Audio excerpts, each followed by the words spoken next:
Michael Burry gained notoriety in the years preceding the world financial crisis by correctly predicting the demise of the American housing market. For many millions of people around the world, this crash was catastrophic, so ignoring his next prediction is not really suggested. So buckle up and watch the entire video because it's going to be one wild financial ride. Even though the Federal Reserve has been raising interest rates at breakneck pace, core inflation just hit a new record high, and new inflation data keeps surprising the markets. Michael Burry foresaw the scenario long before it actually happened.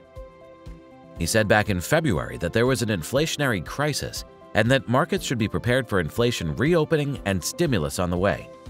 Many people were able to see how the economy would be shut down while trillions of dollars were printed and distributed, and those damages were already evident. Mortgage rates have doubled over the past year, making it nearly impossible for many people to consider purchasing a home. They have now risen to almost 7%, the highest level since the early 2000s bubble burst, and major corporations are beginning to freeze hiring and fire thousands of workers.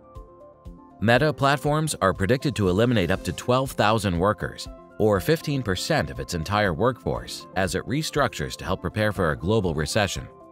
Since some of the best companies on the planet, like Google, Microsoft, and Apple, are cutting hundreds of recruiters and closing thousands of job posts before deciding their next move, over 80,000 tech workers lost their jobs in 2022 alone, and there will be much more suffering in the future. However, few people could have predicted how much damage inflation would ultimately do directly to the stock market. So Michael Burry is predicting that this inflationary crisis will literally cut the S&P 500 in half from where it is today, which means the market could still have a long way to drop. The market might not drop by another 50% right now, but this prediction was made well before many of the other things happened. The ongoing conflict between Russia and Ukraine, the problems with the global supply chain, the rising tensions between China and Taiwan, and of course the current market collapse in the UK are all adding fuel to the fire. And not to put you out even more, but all those factors alone are only helping the Fed raise interest rates. Separately, many US tech companies are reporting weaker than expected earnings as consumers continue to tighten their purse strings by opting for less expensive options, which should cause the company's stock prices to fall even further.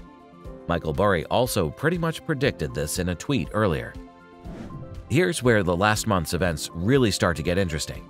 Michael Burry has been firing shots at a different, much more focused target. Michael Burry has consistently advised against investing in the kinds of businesses that ARK uses its money to acquire.